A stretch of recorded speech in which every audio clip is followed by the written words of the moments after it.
Hello Hindi के विद्यार्थियों, एक बार फिर आप सबका बहुत बहुत स्वागत learn Hindi with Anju ma'am में। बच्चों, हम लोग फटाफट से आज पढ़ेंगे हिंदी व्याकरण में वाक्य के 2 अंग। ठीक है, तो जल्दी से पढ़ते हैं। चलिए समझते हैं वाक्य के 2 अंग कौन कौन से होते हैं।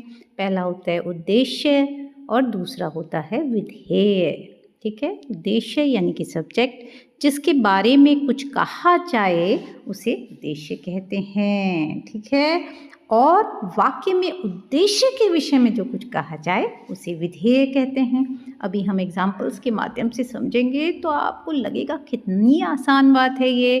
ठीक है, उद्देश्य के बारे में यानी कि कर्ता यानी कि सब्जेक्ट के बारे में जो कुछ कहा जाए उसे उद्देश्य कहा जाता है। ठीक है, एक चीज़ यहाँ पर हमें और ध्यान देनी है कि वे सभी शब्द जो कर्ता के साथ जुड़े होते हैं वे भी उद्देश्य के अंतर्गत ही आते हैं और इन्हें कर्ता का विस्तार कहा जाता है।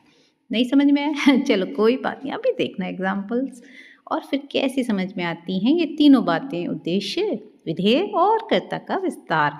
पहला एग्जाम्पल देखते हैं बच्चों। प्रिया परीक्षा की तैयारी कर रही है। इसमें किसके बारे में बात हो रही है? प्रिया के बारे में। तो प्रिया हो गई उद्देश्य। प्रिया क्या कर रही है? परीक्षा की तैयारी कर रही है। तो विधेय हो गया परीक्षा की तैयारी कर रही है ना? कितना सिंपल। अब इसमें कर्ता का विस्तार यानी कि प्रिया के साथ कोई और शब्द नहीं जुड़ा है, इसलिए कोई विस्तार नहीं है।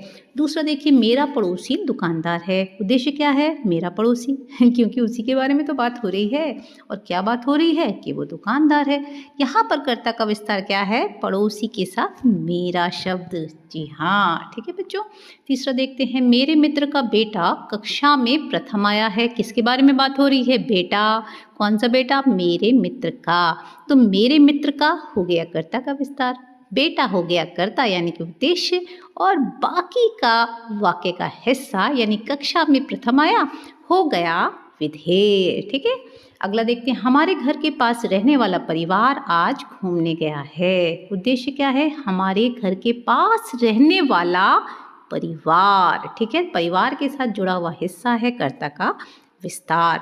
और विधेय, विधेय तो बहुत आसान है बाकी का हिस्सा जो कहा गया है उद्देश्य के बारे में वो हो गया विधेय यानी कि आज घूमने गया है। कुछ बच्चे पार्क में खेल रहे हैं, उद्देश्य हो गया कुछ बच्चे, विधेय हो गया पार्क में खेल रहे हैं। ठीक है, कर्ता का विस्तार कुछ। रात को आने वाली गाड़ी सुबह तक नहीं पहुंची। उद्देश्य क्या है? रात को आने वाली गाड़ी, उसी की तो हम बात कर रहे हैं, और सुबह तक नहीं पहुंची हो गया विधेय। कर्ता का विस्तार तो आप समझ ही चुके हैं।